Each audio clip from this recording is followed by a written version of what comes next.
How to use Temu coupon bundle.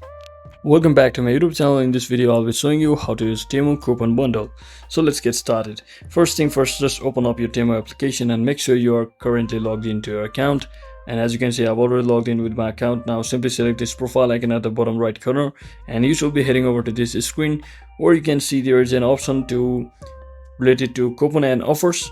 So just tap on that. As you can see, whenever you place an order, you will get the benefit from this coupon and bundle offer just like this, and simply tap on this.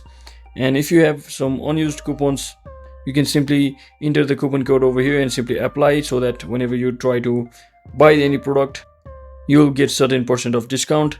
As you can see, currently I don't have any coupon offers available, so it's not working for me. So if this are any available, you can simply paste it over here and just apply it.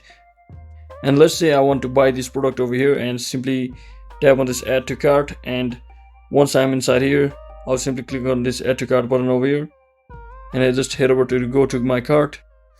And once I click on my checkout, all of the discount will be added if you have added any discounts or coupon codes prior to this payment page. So that is it for today, guys. I hope this video was informational. If it was, don't forget to like and subscribe to the channel. See you on the next one.